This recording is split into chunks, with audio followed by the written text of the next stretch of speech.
Good. Okay, let's quickly revise shapes because you need to know and understand shapes in order to work out polarity of molecules, and from polarity you must be able to explain or identify intermolecular forces to explain the properties of substances. So let's do a quick revision to work out the shape. Hopefully you'll remember this. You first draw the Lewis structure. So you count the valence electrons and work out the electron geometry by the number of regions of negative charge around the central atom. Okay, then you work out the number of bonding and non-bonding pairs of electrons, and that you can work out the shape. And so, for example, say we had BrF5. Br is in group 17, 7 valence electrons. Fluorine, group 17, 7 valence electrons. There's 5 of them. So 6 elements in group 17. So 6 times 7 is, and I hope you come up with the answer of, you can do some quick maths in their head. 42, great. Okay, so you would take Br as your central atom. They are have the same valency, but because Br can access more orbitals, the d orbitals, it can break the octet rule, which fluorine can't. Fluorine can only ever form one bond, so it can never be a central atom. So Br in the middle, and it's the one in least amount. The fluorine's around, and you arrange the 42 electrons. That will give you how many regions of negative charge around the central Br atom.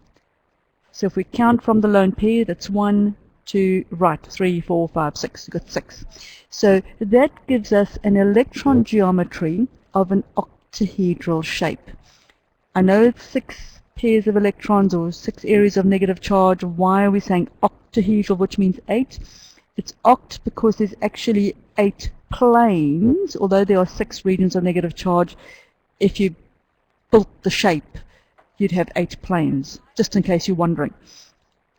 And we draw the molecular shape like this. So the lone pair goes, the lone pair of electrons, I tend to say lone pair, but please always say lone pair of electrons, because otherwise the examiner will ask lone pair of what? Okay, so the lone pair of electrons always goes into the space that gives it the most space. So for an octahedral shape, it doesn't actually matter where you put it. So you will always get your square pyramidal. If I put the lone pair over here and the bond up there, it would still be a square pyramidal. Okay, so you're all happy in working out shape?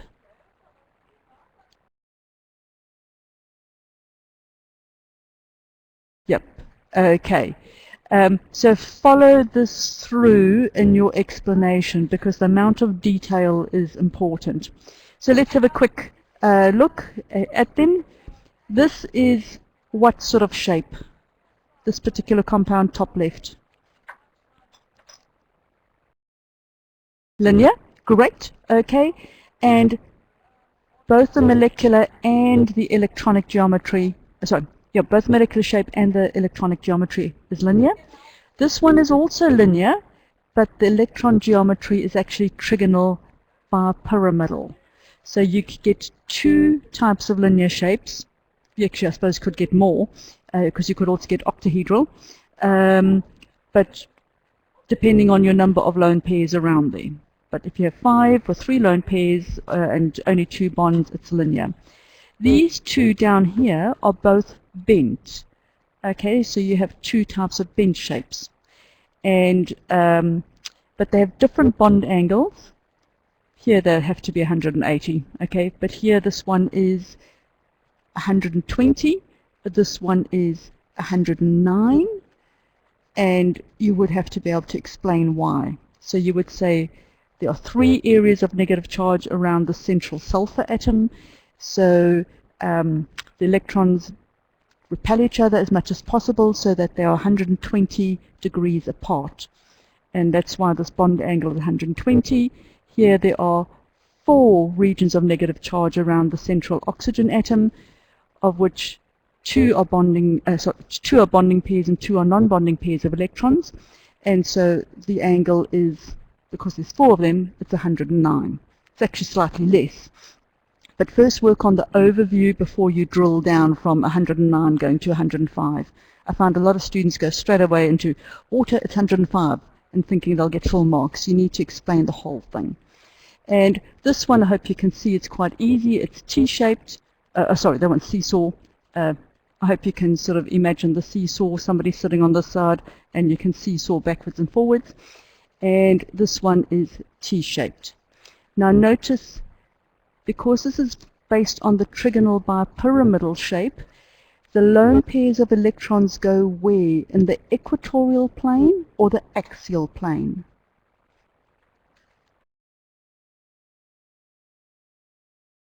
This is the only one where you have to really consider the equatorial and axial. Yes, in the equatorial plane.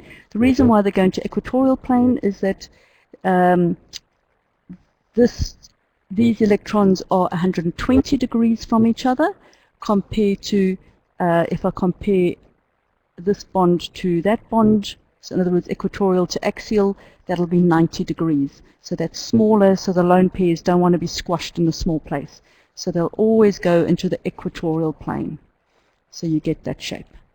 Okay, here's an octahedral electron geometry, 6 regions of negative charge. But as I say, with octahedral, it doesn't matter really where they go, but they'll always go opposite each other, so you get a square planar. This one is the trigonal planar, and I put these two together so that you don't get confused by planar. You get both a square planar and a trigonal planar. And you get also a trigonal planar and a trigonal pyramidal. So try and remember those differences. And you get the trigonal pyramidal as well as the square pyramidal. So there's a lot of repetition of words. So use those Quizlets I put up last time and make sure you do those flashcards and you learn them off by heart so you can do it in your sleep. Any questions on shapes? I've gone over that pretty quickly because it's revision of last week. Okay, right. So this is what we want to focus on. Now that we know the shape of the molecule, we can work out whether those electrons in the whole molecule are distributed evenly around that central atom.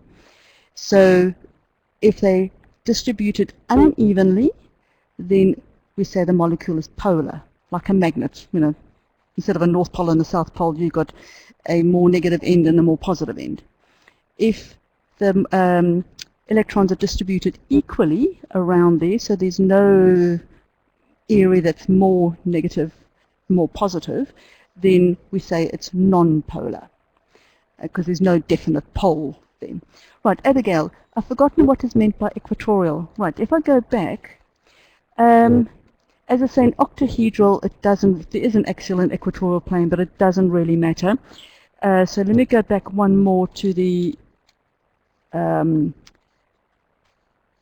bipyramidal, because there is a difference in bond angle here. In octahedral, they're all 90 degrees, but not trigonal bipyramidal. So can you see this what we call the axial plane that is at 90 degrees to this equatorial plane.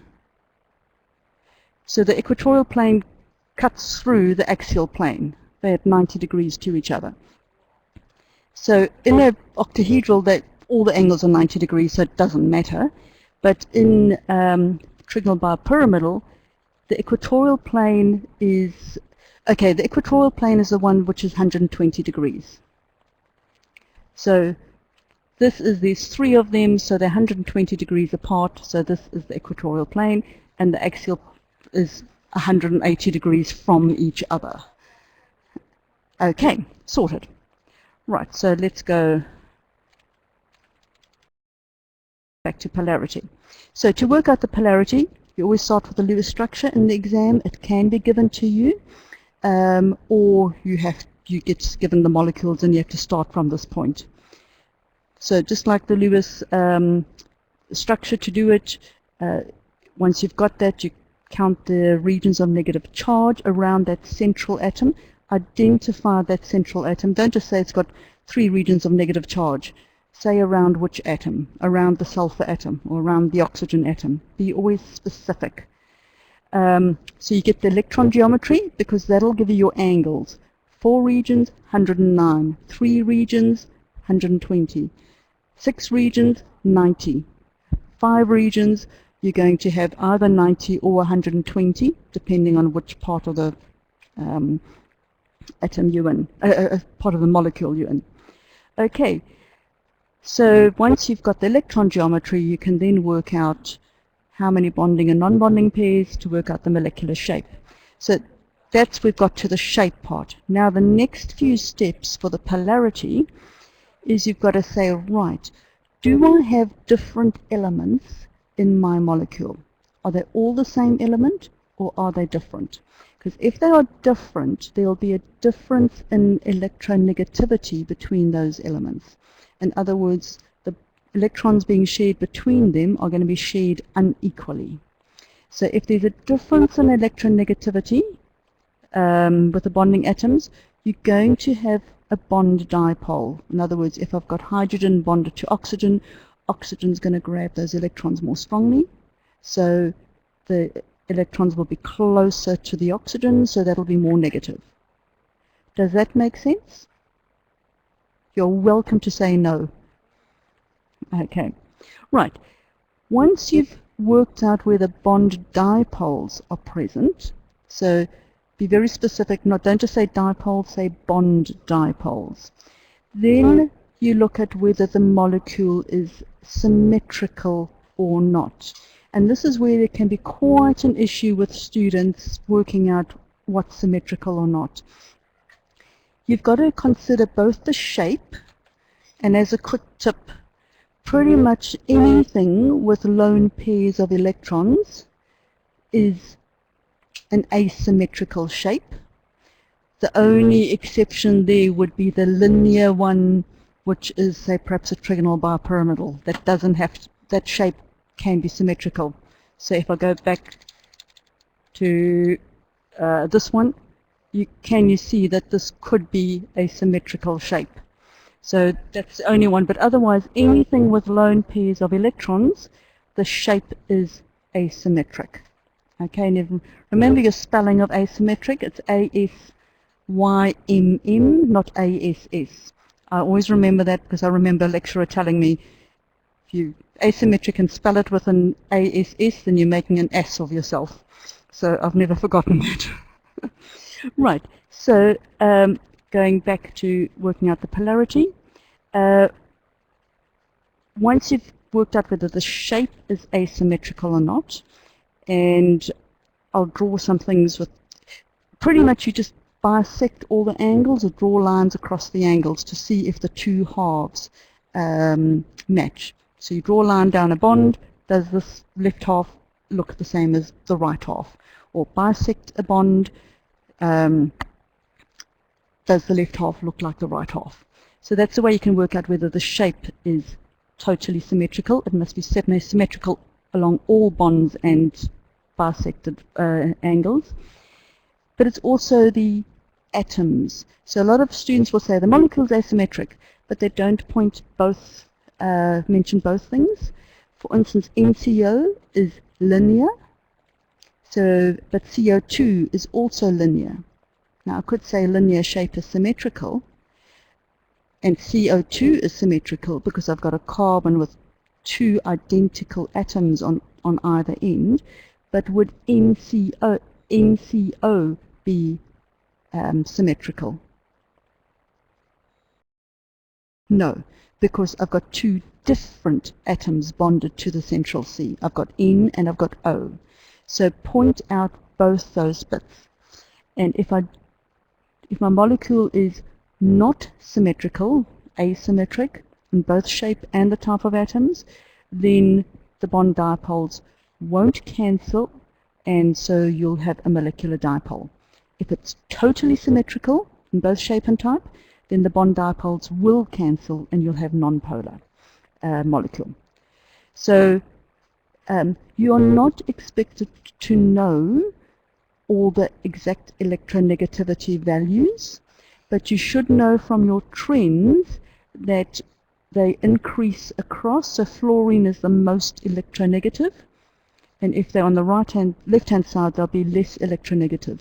So we would expect you to know that fluorine is more electronegative than hydrogen. So fluorine would be the more negative end. So we would expect you to know something like that. Is that okay? You think you could work that one out? Yeah. We would never give you something that's very close and that we think you wouldn't be able to work out. But if you can just get the idea of where it is in the periodic table and they're far enough apart, you should be able to work it out. Okay, then as I say, as you get further and further apart in the periodic table, you get a bigger and bigger difference in the electronegativity. We're going to be looking only at covalent molecules, but there is a continuum going up to ionic.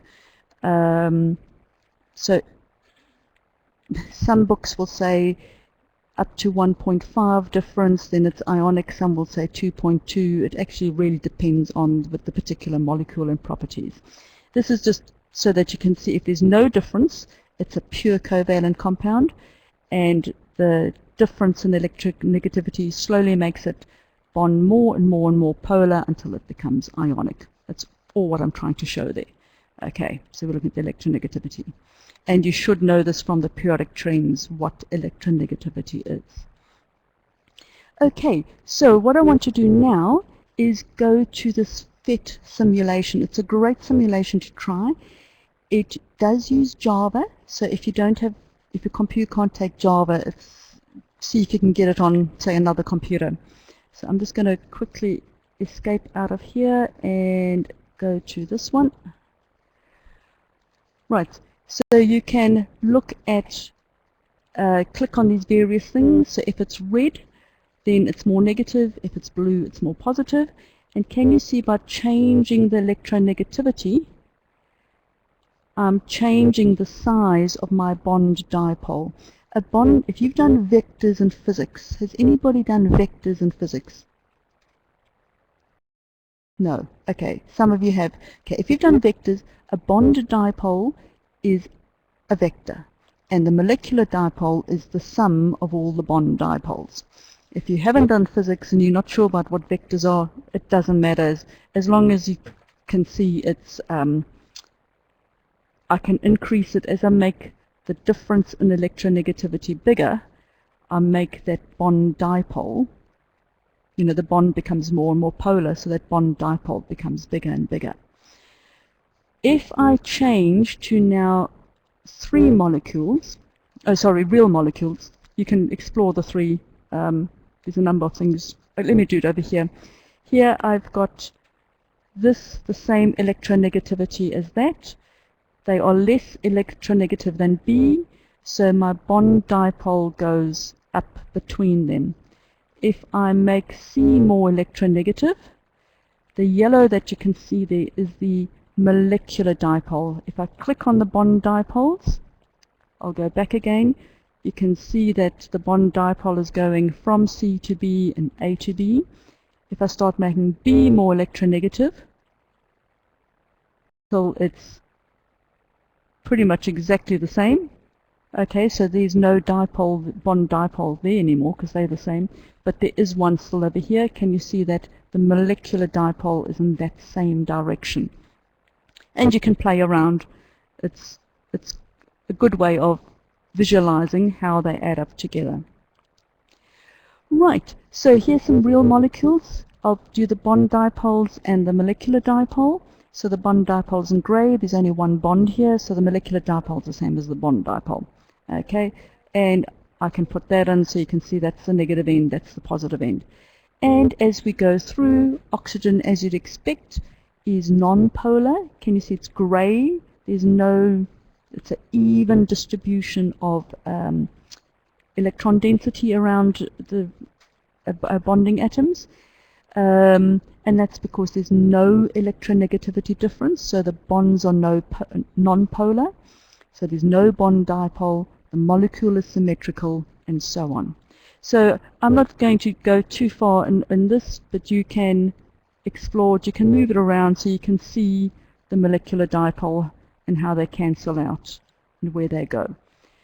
Okay, so going back to this one now.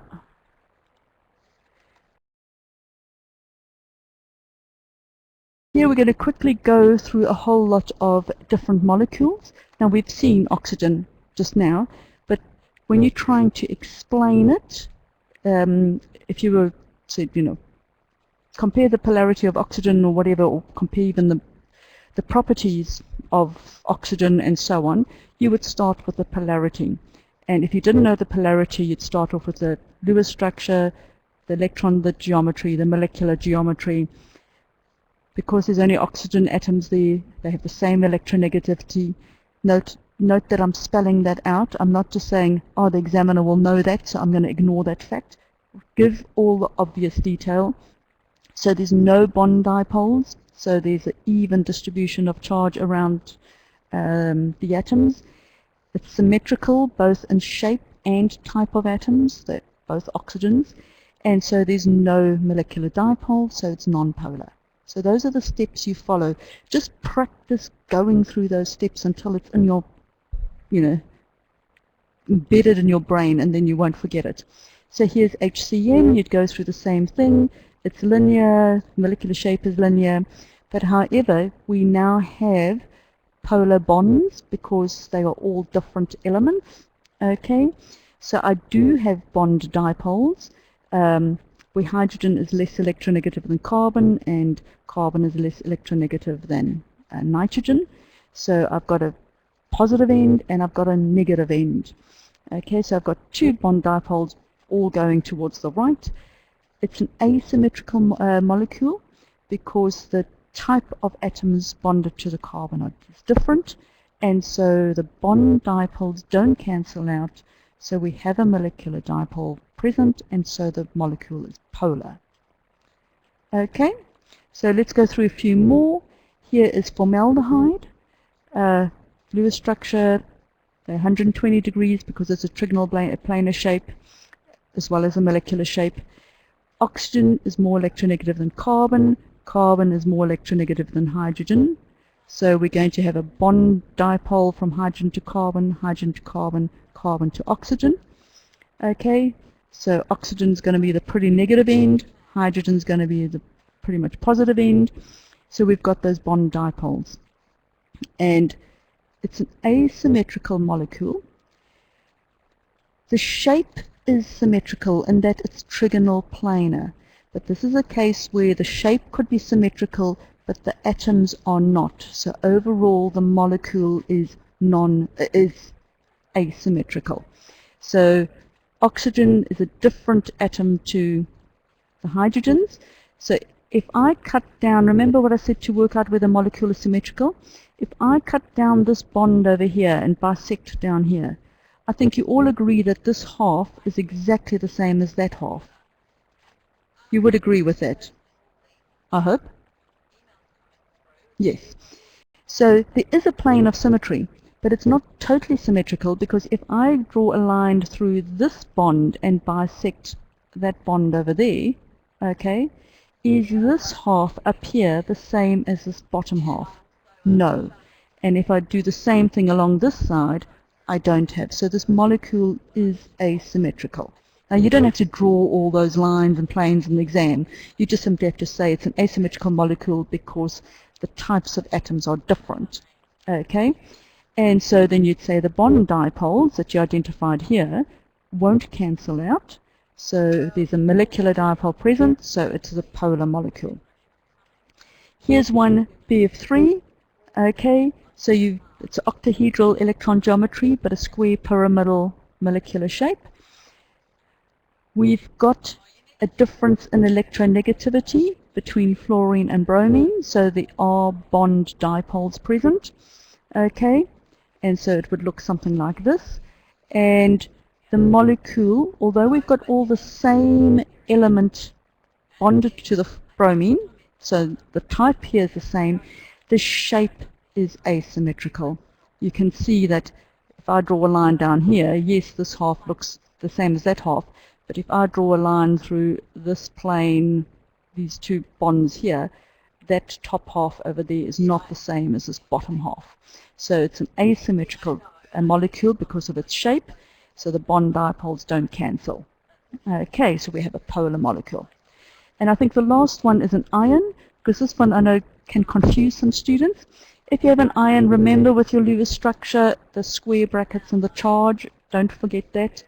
Okay, the electron geometry, tetrahedral, because there's only 4, so it's still tetrahedral molecular shape. Oxygen is different to chlorine, so there will be a bond dipole. Okay, oxygen's more electron. I know it says 3.5 if you look up the things, so it sounds as though they're the same, but oxygen will still attract those electrons more strongly because it's smaller. Okay, so the bond dipoles, there is a bond dipole where the oxygen is dragging those electrons closer to it, but notice what the surface is. Is there an even distribution of electron density in this ion?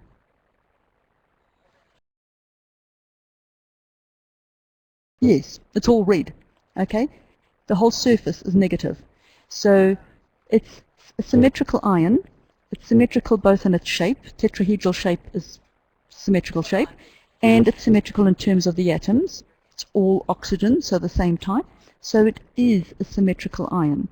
So it's actually a non-polar ion, which can be confusing, but it also explains if you've got negative at all ends, I think you can see it's going to attract a positive from this end, or it can attract a positive from that end, and a positive end from this, so on, you know.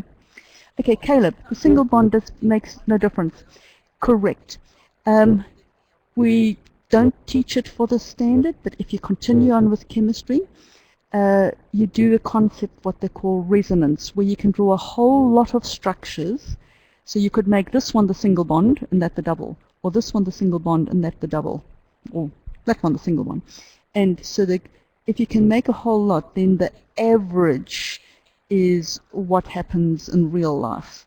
So it's not that this one actually has a double bond and this is a single bond. It's like 1 1/4 bond there, or 1 3/4 bonds there, and so on.